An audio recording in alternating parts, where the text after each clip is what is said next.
But I had to walk past that house every day on my way from the projects on First Street to Fifth Street, and it's like, well, that used to be our dock. That used to be our house. Now we don't have a house. We don't have a yard. But I had always had this sense of, yeah, I'm poor, but I come from like royalty, or I come from greatness that somehow. Hey, Duck fans, we're back. So, a while back, we were doing a whole Duck Comics review. Really fun, really liked it. And I was trying to figure out what to do next. But then I heard from a very good friend of mine that the Rose Remarks podcast was going to be doing a Life of Scrooge. They were going to cover the Life of Scrooge book. So I'm like, okay, cool. I'm going to be on one of those. So that's great. So I figured, like, you know what? One of our earliest projects, one we're not entirely super proud of because it didn't quite work out the way we wanted to, was the Life of Scrooge series. All right, early days, we didn't quite do it the way we wanted to, but we wanted to try. So I figured let's bring the series back, taking what we've learned in correlation, well, in conjunction with the original series, and the new technology. And whatever. So, we're going to get right into it with Life of Scrooge Part 1, The Last of the Clan McDuck. So, we start speaking exactly with Scrooge, alright? So, the question is like, what is Scrooge doing here? One of my favorite pages, one of my favorite panels actually, just Scrooge enjoying his ungodly amount of wealth, alright? And I can never remember this exactly. So, we're going to read it real quick. 5 multipajillion, 9 impossibillion, 7 fantastic quadrillion dollars, and 16 cents of it. Whew. And the book sort of goes and talk about how he loves it so much because of how hard he worked to keep it. Each coin is a memory, a story of how he got it, a piece of his life. This is sort of a reworking of Scrooge's money. For the longest time, it was just money. You'll see this in pretty much every iteration so far, even to this day.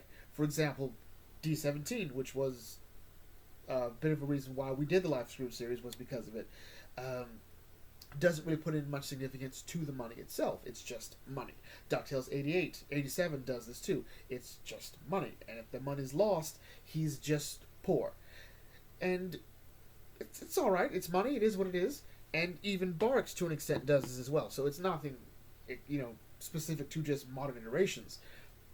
Rose is going to be the first one to really sort of point out there's significance to this money. All right, this specific money here.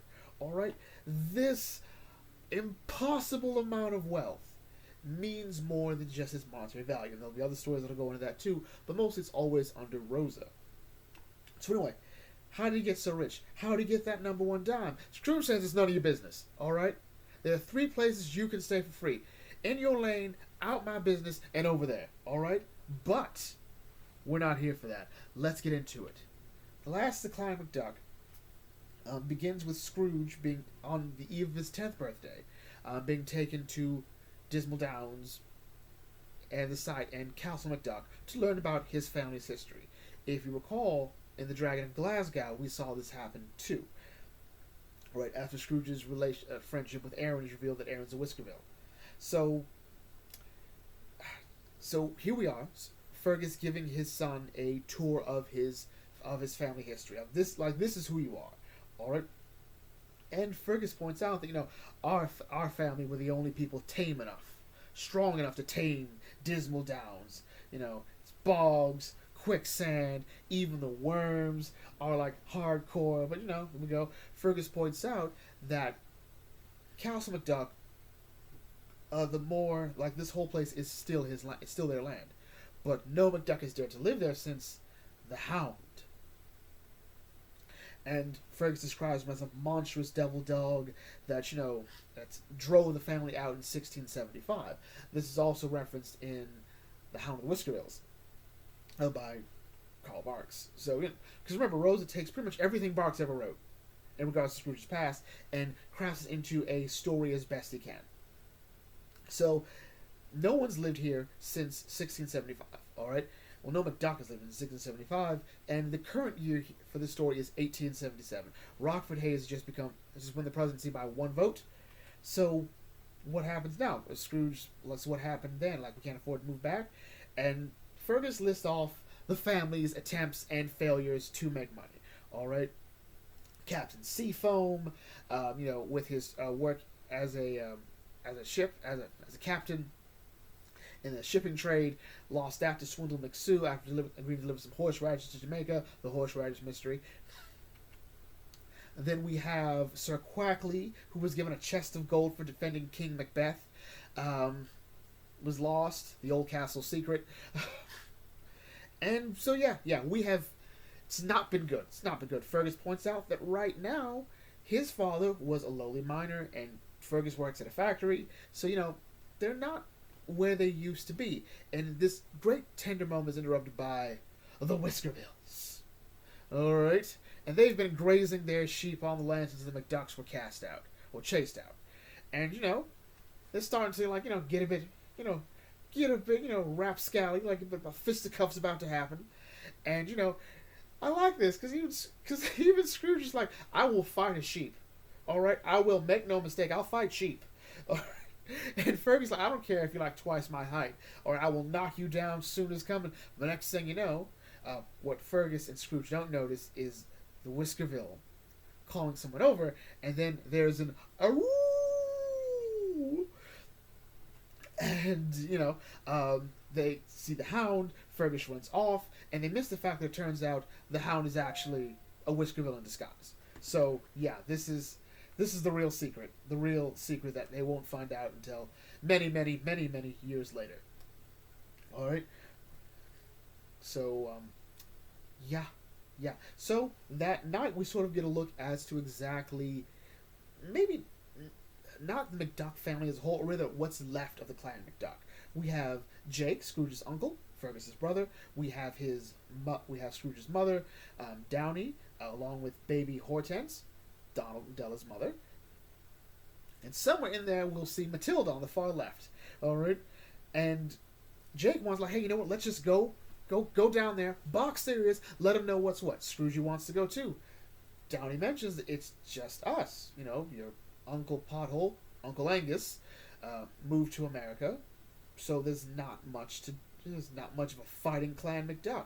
Scrooge sort of goes off, feeling defeated, and Jake points out we haven't left much for Scrooge to be proud of. Fergus points out all of our chances have passed by, and he's making a shoeshine kit for Scrooge for his birthday.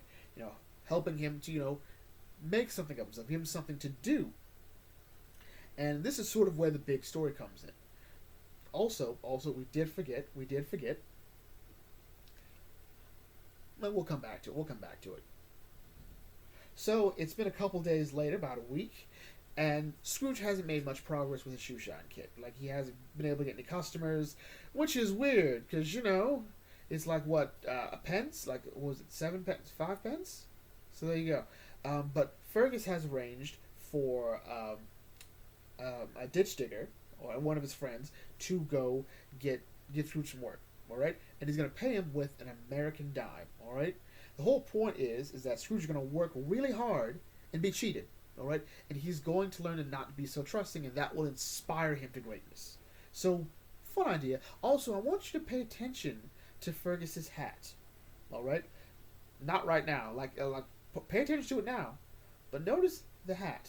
Notice the hat is not in the same condition it was in the last scene we see it in, which is very nice, very pristine. Good condition. But here, it's got a bit damaged. Alright? I want you to remember that for later. So anyway, Scrooge gets it, alright? He meets Bert the ditch digger, lays it down, he chips the dirt off, chips it off, shines a whole half hour of work, alright? He collapses down, asking for his 5 pence, and what happens? He is paid a dime, an American coin. And as Scrooge points out, that Sharpie tricked him. Alright? And Scrooge points out, hey, this should be a lesson. Life is filled with tough jobs, and always be Sharpies out there to cheat him. Well, you know what? I'll be tougher than the toughies and sharper than the Sharpies, and I'll make my fortune square. Alright? And as he runs off, He and Fergus are thinking the same thing. This is the feeling that this is going to be the start of something big. And Scrooge takes to the world, all right? He lowers his price by 1 pence to attract more customers. Apparently 5 breaks the bank. So he goes in, he finds ways to shine multiple shoes at once.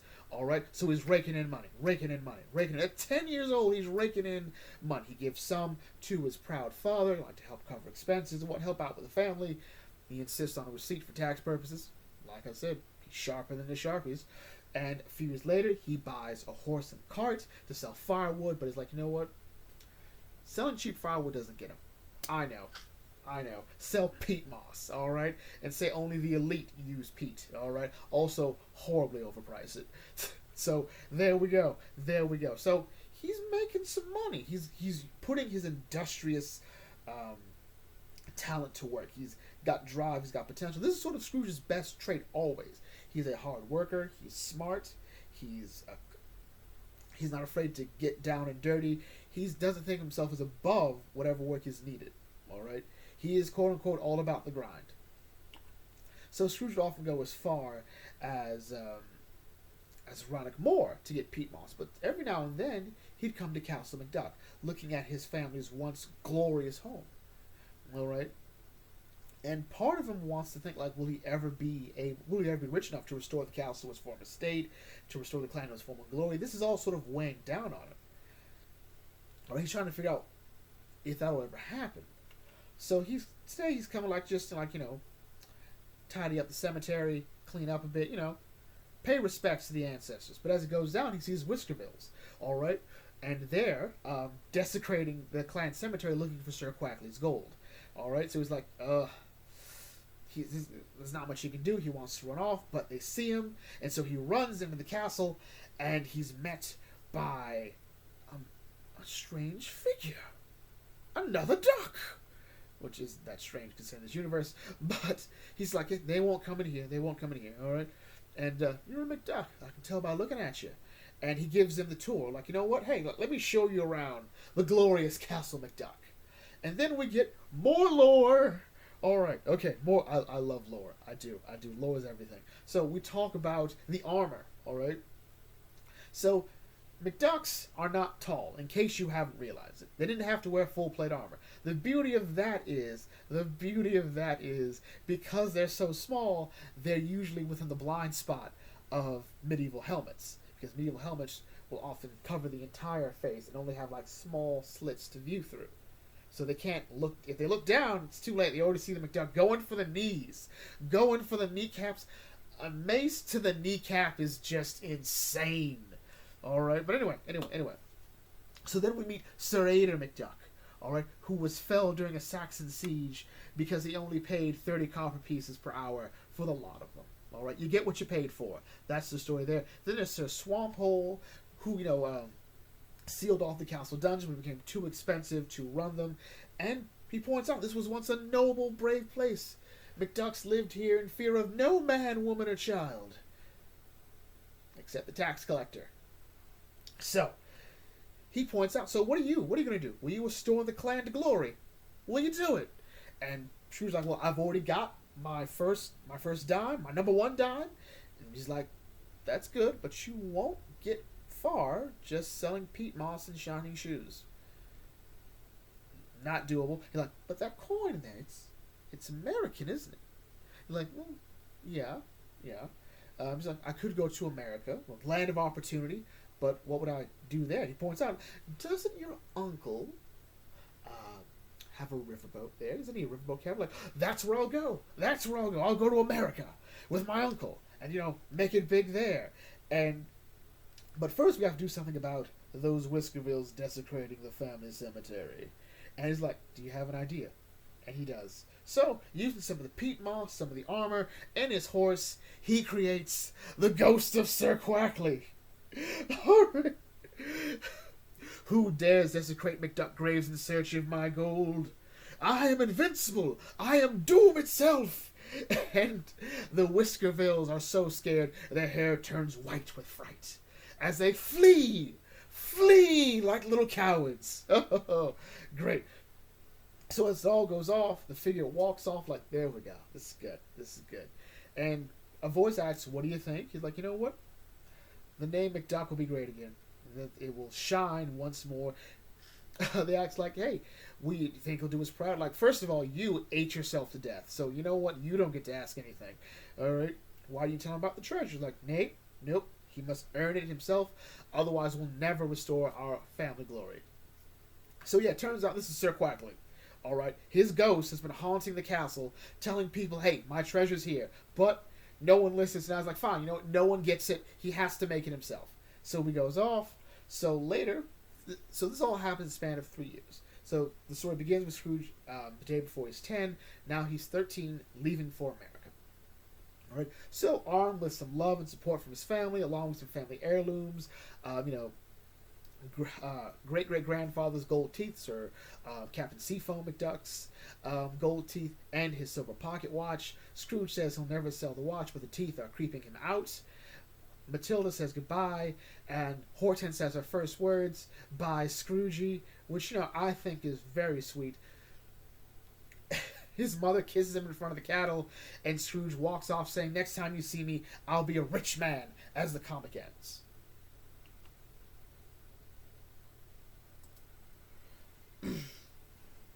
So, a little bit of fun fact here. Alright, so, the actual number one dime story does not come from Rosa originally, doesn't come from Barks. It comes from a story in, I think, 1964 by, hang on, I got it written down here, by Carl Fahlberg and drawn by Tony Strobel, and I think it's by Ellis Erringer, and it's called Getting That Healthy, Wealthy Feeling. And that's also where we get the idea of Scrooge's father being a grandfather being a coal miner. So there's been a fun little bit of history to that. We'll see the number one dime story replicated quite a bit. There is the infamous Once Upon a Dime story. Oh my God, I just no. Okay, so 87 DuckTales attempted to compress Scrooge's entire rags to riches story in 22 minutes. And really, once we get out of Scotland, it's kind of less cringe. The whole McMama and McPapa, there's no real family dynamic there outside of his father telling him, hey, work smarter, not harder. It just sort of is, but luckily, in the spirit of, I guess, Barks, there's no real sense of continuity to the 87 DuckTales, at least until we get to, like, the last season, where we've got, you know, Fenton, Gizmo Duck, and Bubba. But even then, I don't think there's, like, a lot of continuity there outside of, hey, this is how Fenton and Bubba come into the DuckTales universe. And, yeah, it's just no. Like, I don't come back to this. I don't come back to this story. Then we have D17. DuckTales 2017 sort of... This man should be dead. Fergus should be dead. So the whole idea that Scrooge has found a way to make his parents immortal, which didn't seem like they wanted to be immortal, so there's that. But also, like, Scrooge's dime does not have any real significance to the story. Scrooge mentions it as his inspiration a lot. He tells Louis that, he tells Fergus that, and then Fergus says, I was the reason you got the dime. I was like... So, I get it. First of all, applause for using a Life of Scrooge-esque design to Fergus. I like it. Alright, especially for that art style, I think it does it. Not a big fan of the tie, but that's just me. But the whole point is that Scrooge never knew. He was never supposed to know. That's why Matilda never told him. Alright, that's why Hortense never told him. Hortense probably also doesn't remember. She was like 2. Or maybe 3. So no. Why? Why that? Why that? Oh God, it's killing me. Also, this dynamic is just so frustrating. Like, maybe it's supposed to be like authentically Scottish. I don't know. I'm not Scottish. Alright, I've probably upset someone with that. But like, the whole point is that in Scrooge's life, there's no one whose approval he ever wanted more than his dad. All right, his dad gave it to him. His dad like, hey, look, I'm proud of you. Every day you go out there and do your best, I'm proud of you. All right, be true to yourself, and I'll always be proud of you. That's it. Okay. And like keeping him alive sort of devalues everything. All right, especially if you go to the life of Scrooge. All right, this man does not need to be alive. He should have just been a ghost. There should have just been ghosts that haunt the castle. Everybody gets everything. Also, really weird. Again, for this era, no one brings up Della. Just weird. You would think Fergus would have brought Della up. Like, do the boys know? No. We're not gonna ruin this series. We're not gonna ruin this review. We're complaining about my problems with DuckTales 2017. All right, we won't. I won't be that person today. All right, I'll be that person later, but not today. Should I have shaved today? I don't know. But anyway, yes. Last of the Clan McDuck is nothing short of fun. It's informative. It brings you a great new approach to Scrooge's life, which has always been, before this, a kind of nebulous thing. Barks left a bunch of references here, references there. You know, I was on a riverboat at one point with my uncle. You know, there's a castle in Scotland which is sometimes there, sometimes not. Yeah, Barks did not care. Barks only cared about the story he's telling in the moment. So continuity could have been all over the place, and it worked for him. To each their own. I like continuity, which is why I always tend to like Rosa a little bit better. Then again, the Life of Scrooge story is, like, to me, the best story you can possibly tell. All right, the story of just one person. All right, one person's life is nothing short of what you need for a good story. All right, because the best stories are always about people. All right, no matter what your genre, the people matter. All right. So anyway, so that was Last the Clan of McDuck. This will come out shortly, around the time that the Rose Remarks podcast put their episode out. So yeah, there we go. I hope you like it. We're here for our new redo of the series, one of our first attempted redos. Yeah, we might redo the Disney Princess line. That, I admire that work, but we should probably come back and reevaluate that. But anyway, with that in mind, brings to a close here. What did you guys think of The Life of Scrooge? Do you like The Last of the Clown Duck? What's your favorite part? I think pretty much my favorite scene.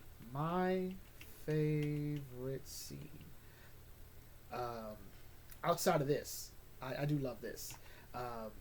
I love the scrapbook aesthetic that's going to be in all the issues, bar one. I love that. I love the scene at the moors. But I think, to me, my favorite scene is gonna be this one here. Look at the castle, and the mist surrounding it, and just Scrooge looking at it. It reminds me of George R. Martin talking about when he was a kid and he would walk by the factory that his family used to own before they lost it, and sort of like looking back, like, this was my family's history. This is the prestige and honor that they once had. Can I honor that? Can I bring it back to what it used to be? Scrooge looking at sort of the intimidating family legacy. But yeah, enough of that. Like I said, this is Bucket Think Tank signing off. Thanks for watching. As always, make a fandom serve you well.